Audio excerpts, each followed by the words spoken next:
Hi there, I'm Linden Thorp. I'm an embodiment mentor, and this is Your Body is Your Business Plan, Avoid Burnout, the Masterclass. This whole idea is based on my book, which is just launching. The main huge launch will be next Tuesday. So it's been released already and got a very good reception, but we're launching it again and getting more people interested in this whole idea of embodiment, which is the future. It is the future. So today we're going to continue on with our discussion about inner truth equals outer wealth. And last week, Mike Stevenson, Heather Barry, and Ebby Sheila Dietz-Biff were here to discuss that. Unfortunately, Heather can't make it tonight, but Ebby's here and Mike will be here in a moment, I hope. I think he said he would come. So, as usual, just to introduce the topic, because today we want to move to the second part, which is the outer wealth part. We didn't really have time for it last week. And so we'll just clarify that a little, because actually I want to be really clear about this. Outer wealth isn't just money and precious stones and property and so on. Outer wealth, it comprises many things, but it's also the quality of the opportunities in your life. And they are coming to find you, and when your inner state is fully balanced, then you'll find lots of exciting things happening around you. People want to work with you. People want you to speak for them. People just are magnetized to you. And these are the people actually who recognize you because you're balanced. And they want to be balanced, or maybe they are balanced, but they want to be balanced, definitely. So many doors will open without force, and all the collaborations actually work. So outer wealth really is the response to your inner coherence. And that's a really important word. Coherence, to cohere. That all starts inside. And when your state of trust, as we discussed last week, trust is a state, it's not a thought. It's nothing to do with cognition or cerebration or any of those things. It's a bodily state. So when your inner state of trust becomes stable, and that's self-trust and trust of others, therefore, then your signal that you're giving out gets much, much cleaner and clearer. And life starts to answer that signal. So it's as if your state resonates with the state of the universe, the abundance of the universe. And so things really start to happen once you've transformed your inner state. So let's start as usual with a voiceless video. I include this every time because I want everybody to be included. If you have ADHD or you have hearing impairment or anything like that, then this will help you to set the mood before we start to talk. It really does make us think. It's reflection time, just 2 or 3 minutes, but it helps us to reflect on the topic and a little bit of revision from last week if you weren't here. So let's just enjoy this voiceless video for just a few moments. Here we go.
Okay, so I hope that set the scene a little bit, especially the last quote, which I'd like to talk about a little bit when my guests come onto the stage. They're both here now. So with great pleasure, let me invite them onto the stage. Here's Sheila and here's Mike Stevenson. Thank you so much for coming. And Heather sends her apologies. She couldn't make it tonight, suddenly, very, very suddenly. So sorry about that. So, yeah, what did you think of the video, Mike? Any thoughts, any comments? Can you hear me? We can hear you, but you're not moving again. This happened last week. Well, let me answer. Very strange. Why don't you go out and come back in again? Okay, I'll try that.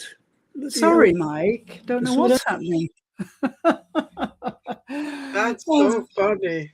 It is very funny. And the fact that it happened twice is really amazing, isn't it? I don't know.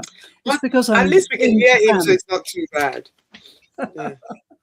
Right. So tell us what you think about the video. Here he is. As usual, the videos are really, I wish I can't write that fast.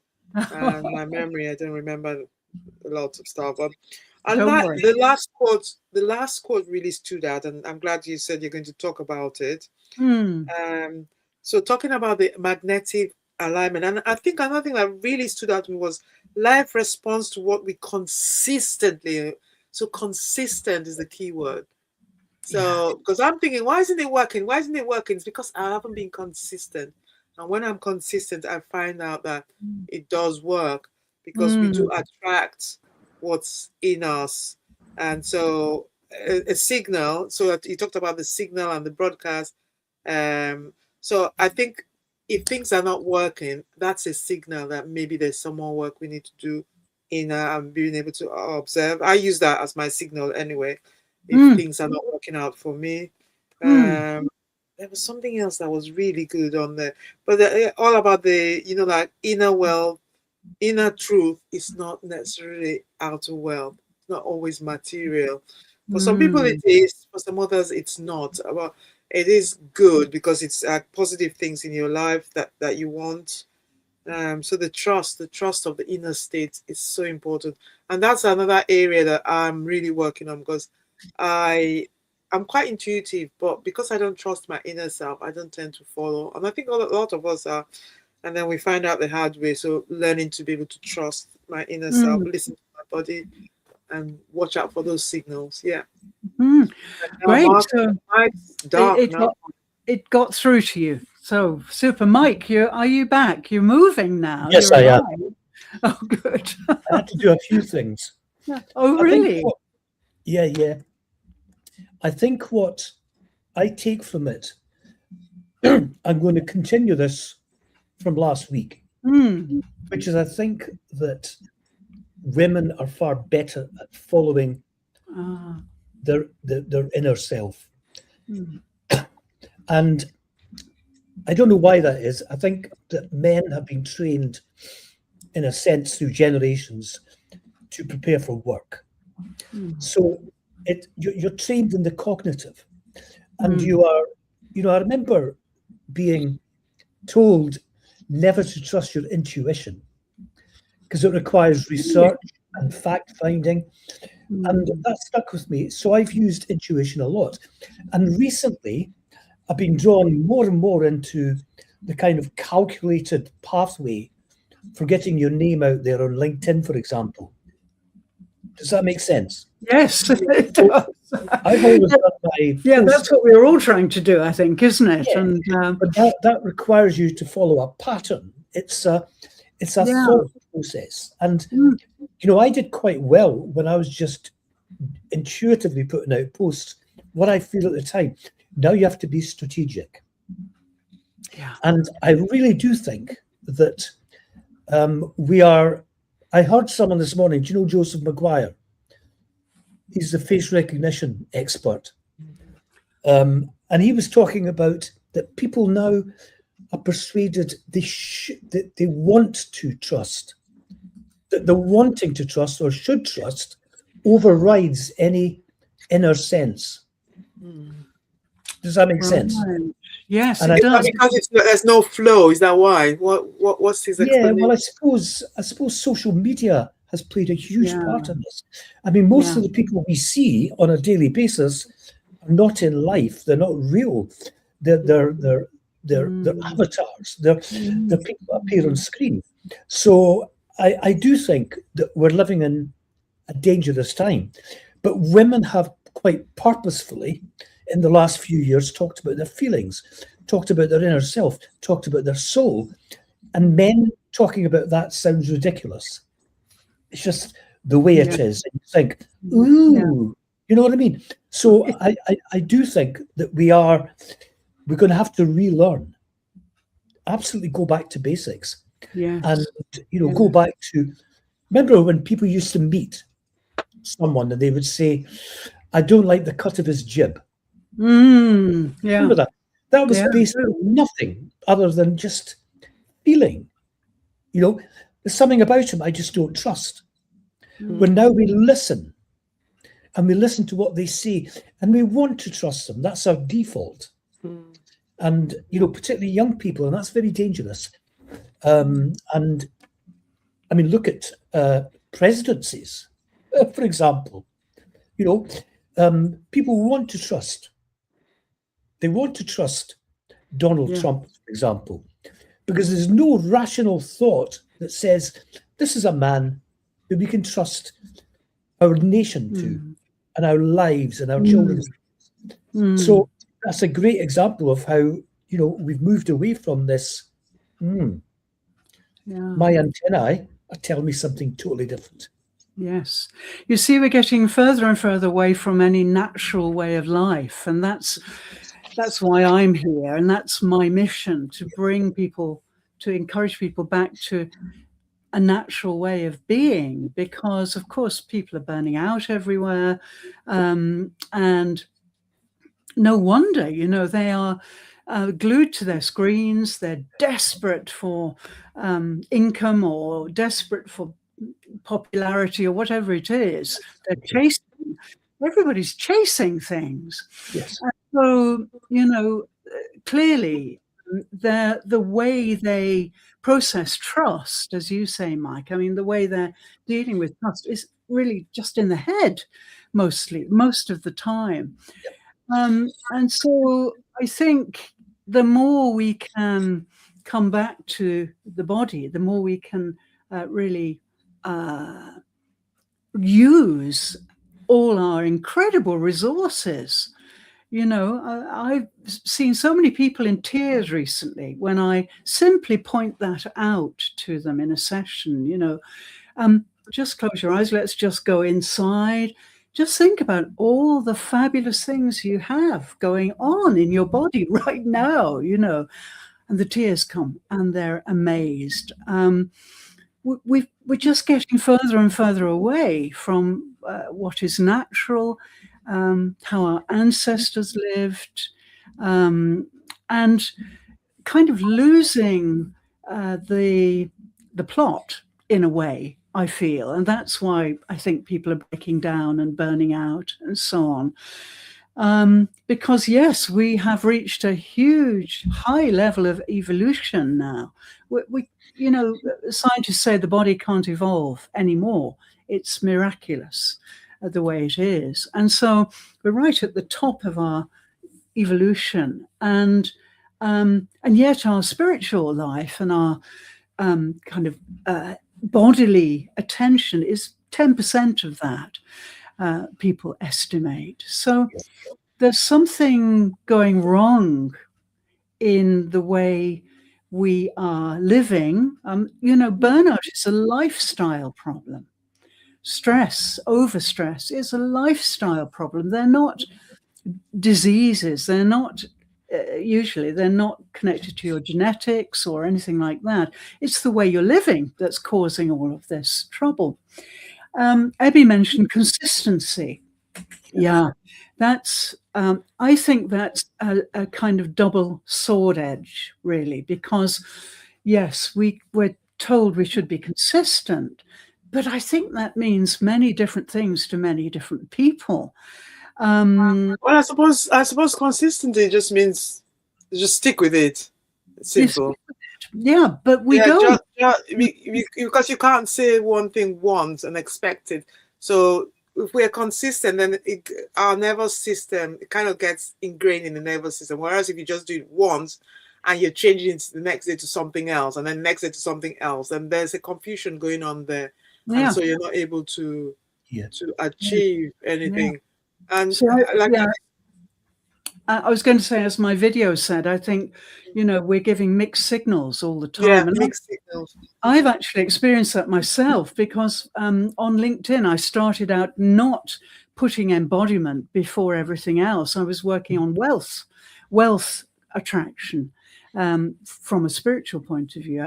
Mike will remember that at the beginning, because we had one of these sessions right at the beginning. And so then I realized this is not what I want to do, really. It's not what I want to do. I was kind of bamboozled into it, really.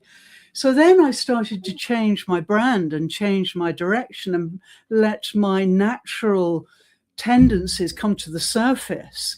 So people got really confused. And I had lots of DMs saying, Linden, what are you doing? What are you trying to do? People got very confused. So I think consistency can be very misleading, this word, because it's only a word and words are only symbols. But I think it means many things to many people. So to me, it means to be consistent with myself. I'm the first port of call, not necessarily to be consistent in my behaviors. Doesn't your behaviors come out from within anyway? Well, so your behavior reflects what's inside. So if you don't have clarity inside, then so like you said, it just begins with self. So once you're consistent with self, then you're consistent outwardly. Yes, as we know, we can be really out of sync, and therefore the inside and the outside are so different. That kind of incongruence can cause lots of trouble, I think. And in my case, it wasn't incongruence with me. It was just that my outward image didn't fit me. So it was what I was putting out that in the end I knew wasn't the right route for me to go. So I think this whole topic of your inner magnetism, which I hope you got some ideas from the video, we are magnetic creatures. We have magnetite in our bodies. There's magnetite in the brain, the pineal gland, and magnetite shows direction, and so we have good sense of direction usually, and that's because of the minerals in our anatomy, the way our anatomy is made. And so basically, if we don't interfere with with cognition and the intellectual and so on, if we don't interfere, then we can be so tuned up and so in tune with the earth naturally. It's there, it's all there. But we interfere, we wear masks, we get distanced from our core, and as you think both know, I've worked with Aboriginals, Australian Aboriginals in the South Australian desert, who were leaving all the white civilization traces behind because they were so fed up with white fellas interfering and making them wear clothes and making them live inside a house when they never wanted to do any of that. And so they decided to go back to their traditional life in the very center of Australia. And I have never been more moved than I was when I saw this group, very old people, very young people, starting the next generation of traditional life, saw them just walking off into the distance into Arnhem Land, which no white people can go into. Just carrying all of their desert tools, the tools they'd made from desert materials. It's such a moving moment for me that they were taking away all those conveniences, all those easy ways, and just going back to be with the earth. And in many ways, that's what I'm doing. I'm desperate to get back to the earth all the time. And so I think if we look at our natural structure and our natural systems, we're all set to be so balanced and so to live so beautifully and so happily. But we don't. We interfere and we get ideas and we have, doubts and all of those cognitive things. And this means we just get further and further away. So, Mike, how do you feel about that? I mean, do you feel that you live naturally and that you therefore are attracting? I know you've not been very well recently, which is not very natural. But I can say that when I go out and I meet people, I think I'm responding naturally. I'm not thinking about what I'm going to say, right? So I'm quite spontaneous, and I do tend to be a bit magnetic in those situations. However, I spend an indecent amount of time alone at home in front of a screen. And on-screen relationships are very different. I don't know how I come across on screen, but they're incredibly different. And I go back into myself in a very unhealthy way, actually, because I'm not getting all the benefits that I used to get from just being me. Spontaneous, unpredictable, but consistently unpredictable. Okay? Yeah. I don't say the same things. I'm likely to be a kind of circuit breaker in a meeting because I think, God, this is boring, and I want to do something just to interrupt it. But I'm not able to do that at home, and I feel I lose something on myself. So I've been to a couple of networking things recently, and I loved them. I absolutely loved them. It was me being me. And it was like going back in time, to the young man who was just there, I didn't have any pretenses. I didn't think about what I'm going to say. I didn't plan anything. I greeted people in a very spontaneous, warm way, and I used a lot of humor. Yeah. Humor is a great tool for breaking down tension. It's that discord between this me being out and about amongst people when I'm at my very best, although sometimes I felt a bit of disconnect when I've been away for a long time, and this life at home where I'm trying to promote myself, because it's how do you do it without sounding, you put words to describe yourself, right? And that's really difficult for me. I would rather just put the words that other people have described me with. But then it looks like you're over promoting, you're bloated, a sense of importance, and that's a male thing. People say, oh, you sound like a man, you sound really confident. And I think, but I am confident.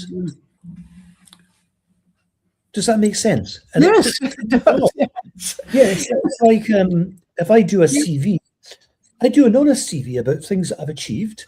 And people say, that's a very male CV, right? Because it's not underplaying, it's not filled with self-doubt. And I think, but that's a good thing. I think it's an excellent thing, because I think if we start to doubt ourselves, and Ebby Sheila can talk to this with her self-love work, if we start to doubt ourselves, then the crevices and the flaws widen, it starts to really fragment. And I mentioned that in the video, that our signal fragments, what we're giving out just gets dispersed and, fragmented. And so, yeah, I think above all, we have to be confident. Yeah, in my life, people have always said to me, how are you so confident? Why are you so confident? So, like you, Mike, I think probably I say, well, because I'm in touch with myself, because I'm connected to myself, and I'm authentic, and I don't therefore have any problems with myself. I fully accept and know myself, and I've got rid of all the trauma, and I've done all that spiritual stuff, and yeah, I am hugely confident, and nothing will distract me from that. But people get very jealous of that because they are not, because they do have all these kind of fractures and flaws. Abby, what do you say to that? I just want to pick up on a few things. So it was very funny how you talked about how you started initially, but because you were not being true to yourself, and which is where I'm at crossroads where I've been doing things for years that is what I think people want, but now I'm going within myself and connecting to who I am, and that brings out the self-worth. So I think the thing with you and Mike is that you have self-worth. I know people see it as confidence. Confidence is a bit different. Confidence is, so some people think they're confident, they can do things, they're good at what they do, so they appear to be confident, but inside they're not feeling it, which is where I was. Inside I wasn't feeling it. But you and Mike, you have more than that, because inside you kind of know who you are because of that connection. And I think when we have that connection to nature, going out there, and you were talking about the aborigines, and I'm kind of thinking, how do we get that natural, how do we get that middle ground? Because I wouldn't want to go and live in the outside, not here anyway, maybe in Australia where it's warm, but here I wouldn't want to go outside and live in nature. But at the same time, I do want nature to be around me, because the city, I live in the city, and I feel it takes away a lot. And I go to the country a lot, so I can see the difference. So when I'm in the city, I can see the difference. And I make a special effort. Years ago, when I didn't know about breathing and being in contact with your body, it's stressful. So people live in the city, you find out they're more in a hurry. They haven't got time for each other. They're very stressed. During Christmas and Easter, so you see more anger. But in the country, and I think it's because of nature, because nature takes away, like we've got a lot of Wi-Fi in the city because we live so close to each other. So everybody's Wi-Fi is bombarding at you, and it's affecting yourselves. Whereas in the country, you still have your Wi-Fi, but because you're more spaced out, it probably doesn't affect that much. And then you've got the trees that take away a lot of the toxins too. Don't have. And maybe we have baby trees which they planted 10 years ago, but you've got trees that maybe have been up for 200 years, and they're more effective. There's more of it, there's more green. So being in contact. So how do we get that middle ground of the life of the Aborigines and the life of a city person? And it's just being aware, like you said, being embodied, being consistent with yourself, because we are talking magnetism, that's radiating out, that ripples out. And so the laws of nature dictate that you give what you get what you give. And okay, we don't understand why bad things happen to good people, but generally, because you will always have a spanner in the works anyway. That's part of life. Your life might be comfortable, but something will happen that will just destabilize you, and it's all part of the learning process. We don't understand why bad people do. I mean, is it bad or good, or is it part of our human experience again? You know, that we have the negatives, because you have to have the positive and negatives. You know, so the bad and the good, the day and the light, the positive and the negative. Yes, we have to have that's part of the experience. But yes, absolutely. I think you're dead right. And I think that the only way we can do this without actually giving up everything and going to live in the middle of the desert is by becoming embodied, becoming a kind of island, really. And Mike, I really feel for you, and I feel it too, being at home in front of the screen, trying to get yourself out there and using all the means you can and all of that. And it's really exhausting. Yeah, I got myself exhausted at the end of last year, did just too much. And so I decided to cut everything in half, and I'm much better now. And I don't do nearly as much screen staring as I was doing. So I think it's really important. And we've got a couple of comments here. Let me just address them. From LinkedIn, we've got Adrian Zarif. Greetings to all and congratulations for the dialogue. Conversation brings inspiration. Thank you so much, Adrian. That's a lovely, encouraging thing. And we've got the times of God's salvation. Thank you. I love the title of this talk. Oh, good. So we better spend the last few minutes, because Ebby's got to go very soon. Time has flown, talking about the outer wealth part. And so, yeah, Mike, do you feel that you are inner wealthy? And therefore, is that reflecting outside, and are you becoming outer wealthy? No, I don't think I think I am inner wealthy. I've got to realize that. And I'm not getting outer wealth. But I consider wealth, wealth is a big word. I mean, it's a wealth of experience. It's a wealth of, your sense of self. It's a wealth of giving more than taking. And everything in the business world is about the pursuit of wealth. Everything. And, people get huge followings because they say, I'll make you $1 million in a year, Yeah. And you think setting financial targets is an anathema to me. Yeah. Because I speak to people. That's what I do to audiences. And I want to give everything of myself to give people a sense that they are better than they think they are, that life is actually full of opportunity, but it's not the opportunities that are advertised all the time. It's not about making $1 million. It's not about sideswipe. It's about being yourself and realizing that your place in the world is of incalculable value. And it's not value measured in pounds and dollars. And the pursuit of greed has become such an overriding master of the modern age that it's really scary now, because with the advent of AI, which I've got a lot of time for some of the stuff.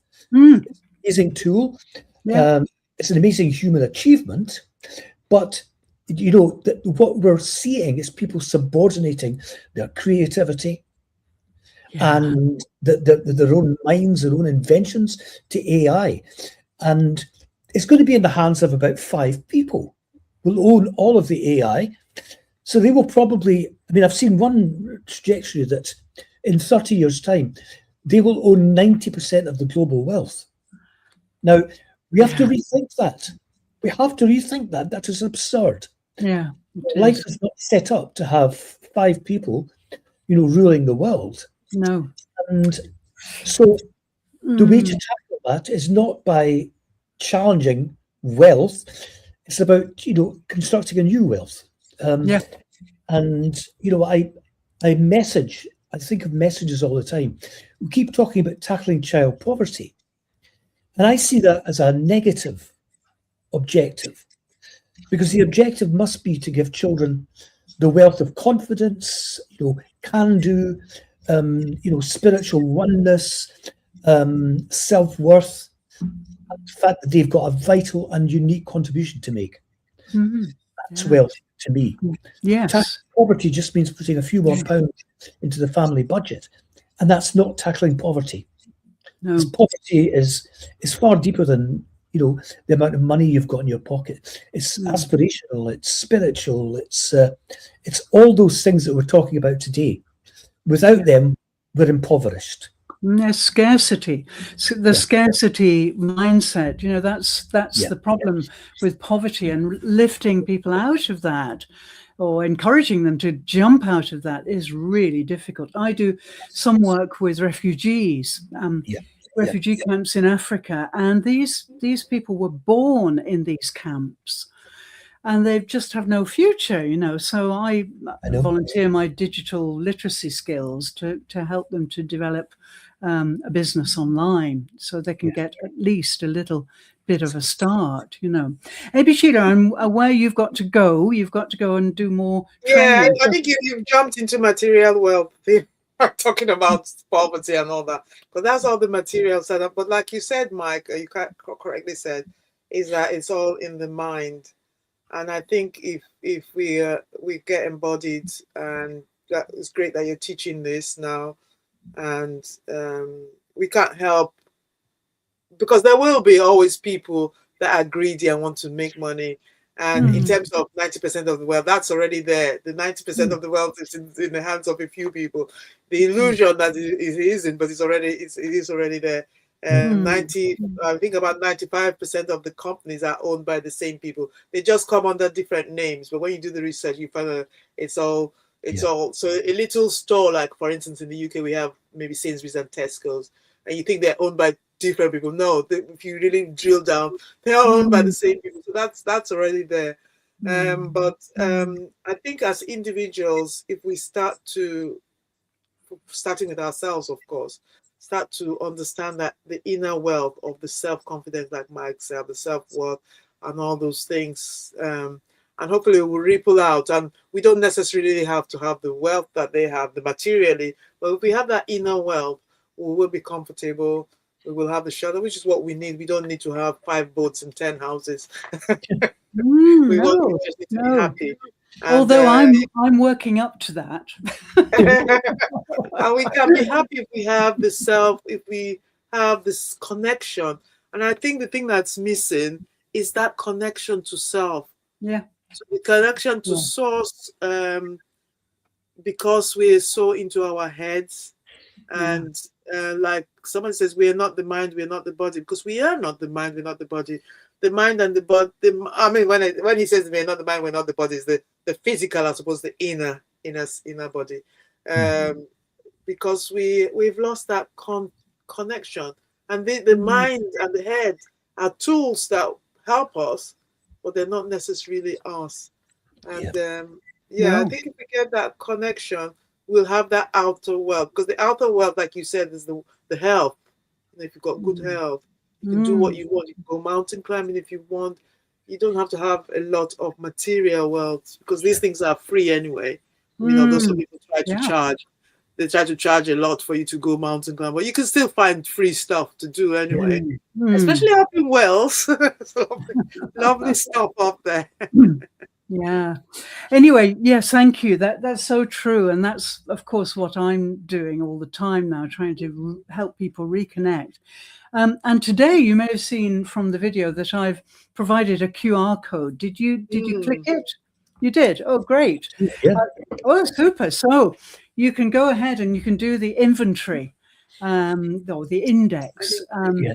And this is something that works every week. It's a kind of checklist I've developed to get you to really bond with yourself, to really go inside. And even if you're fed up sitting in front of the computer, or fed up being inside and you long to be outside, this will help you to connect at a head level and then down into.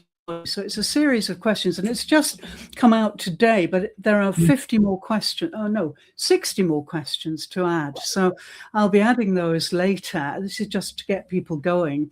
So please try it. See what you think. Can you put it in the comments, because I didn't take it at the time. Okay, yes, sure. I didn't have my phone available. Yeah. Okay. Of course, it's a bit difficult for me to show it to you now. Maybe I can. No, not now, because I don't have my phone on me. But maybe in the replay. Or Yes, I'll put it in your DM. I'll send you the QR code. But yeah, it's really interesting. I've had a great time developing this, and there's lots more to come. But I'm really determined that people will get to know themselves again. They don't know themselves. That's the answer, I think. You know, when you ask someone, you know, well, who are you? You know, they say, I have no idea who I am. They can't connect with that at all. So this index is an attempt to get people to really go back to know themselves. And we've got another comment. Adrian is saying, that's a lovely comment there by Adrian. Yeah, as long as people are interconnected by invisible links, I guess it would be useful for them to become aware of these connections and transition from individual intelligence to collective intelligence. Now, there's a thought to conjure with. Yeah, we'll have to think about that. Thank you, Adrian. It's very, very inspiring. So, again, I feel we've only really grazed the top of the topic, but I hope that the idea that inner trust is a state and that therefore it becomes magnetic, and then the world starts to open up to you. And Mike, as you said, you know, once you go out and network, you feel really alive and fantastic, you know. And I hope that's what we can do more of in the future, so that we're not Can I just add something? With your Aboriginal connections, I heard a song. It was performed on Australian television, and it was one of these programs, The Voice or something. And I was completely enraptured by it. And it was a young woman singing with an immaculate voice, and her brother on the didgeridoo. And it was the most pure sound, but it was full. The didgeridoo sounded like an orchestra. It was extraordinary. I thought, that's where I want to be. I love these, the music that comes from, you know, societies. I mean, it's 40 million years old, Aboriginal, the oldest living civilization on Earth. And you think, wow, imagine having that heritage. Yes. Well, we do have it. We do have it. Yes, we do. All cultures have their own, Yes. But all of these traces are in our ancestry. And although we think we've got one lineage, we are not. We are interspersed. And, you know, from a Buddhist point of view, and I just wanted to finish by mentioning the quote, because the Buddha was brilliant at all of this. And he said that inner trust is like a beautiful fragrance.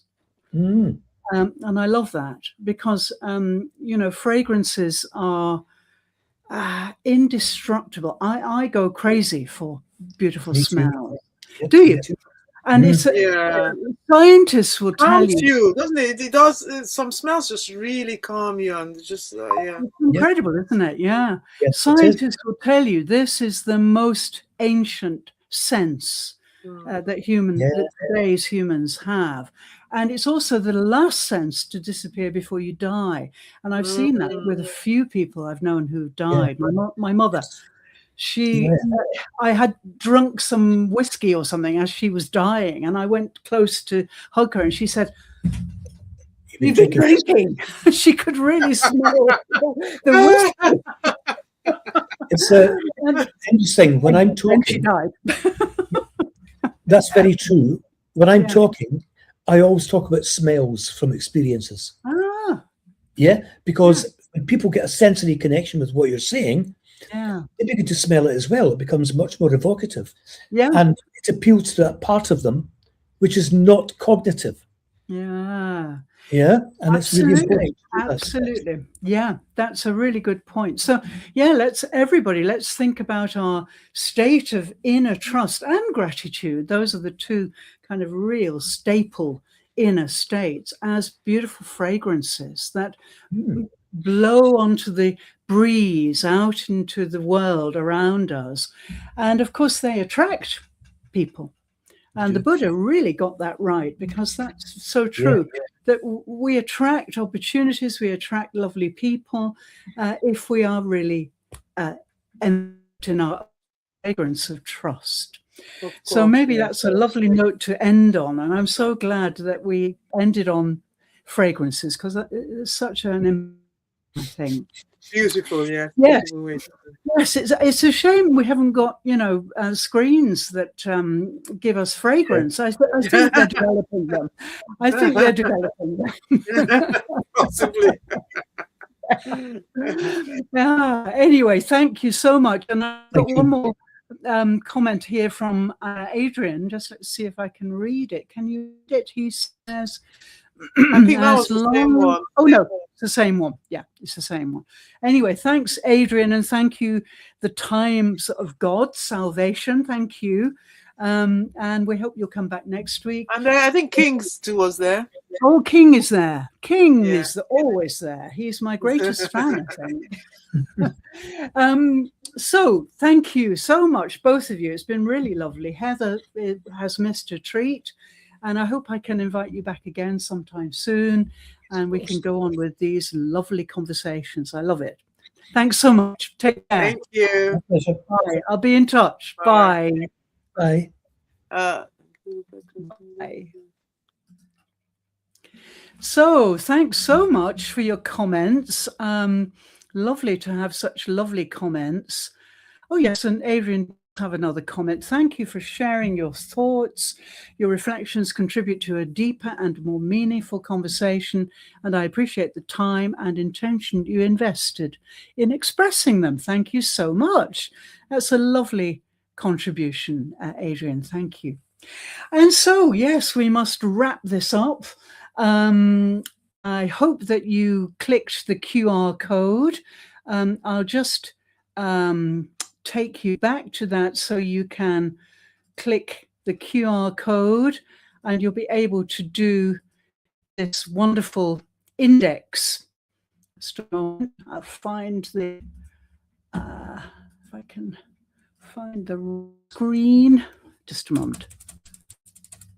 Seem to, oh, I see. Yeah, just a moment. It's just back here. Just a moment. It's the video. Yes, here's the Buddha's quote: build the inner state first. In other words, your inner trust is your most important, because the fragrance of the virtuous radiates in every direction. And when loving kindness is cultivated, one is dear to human beings and dear to non-human beings. Wonderful quotation, I think. So, yes, if we go back here, just a moment. Here's the index. Let me see if I can find the QR code. Oh, no, it's not there. Where is it? Should be back here. Just 1 minute. Oh, there it is. Okay. So please click the little dinosaur with your device, and you'll find there are 20 questions. It'll take you less than 5 minutes.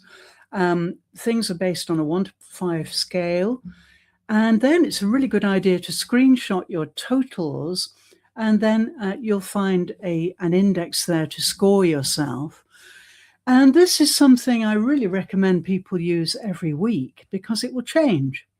And the more inner work you do, the more you get in touch with your inner sense of trust and your inner being, then the better your score. So yeah, please enjoy that. And do let me have some comments if you discover anything amazing. I'm going to be adding more questions to it. So if you've got the QR code, then you'll get the full version eventually. But of course, I'll put that out on various platforms too when it's ready. But this is just a little taster of what's to come. So thanks so much. It was really good. We missed Heather, but she'll have something to contribute in the comments, I'm sure. Thank you so much. Next week, we've got event 6, and we've got, event 7, I beg your pardon. We've got some somatic case studies. So I'm going to invite a couple of healers to join me, and we'll talk about the work we are doing. We didn't talk so much about that today, but anyway, if you'd like to know more about embodiment work, please contact me. I'm very happy to fix a talk with you and tell you more about it. Thank you so much. Have a great week ahead and look forward to embodiment Q&A. If you want to know more about embodiment, then every Friday we meet at 8 a.m. GMT on LinkedIn and on YouTube, and you can learn lots of things about how the embodiment world works. So thanks so much. Oh, we've got another comment here from Stefana Kazan. Thank you for creating this space. My pleasure. And I'm so glad you joined us here. Thank you, Stefana. Super. Okay, bye-bye. See you next week and have a wonderful week of embodied, glorious fragrance. Bye.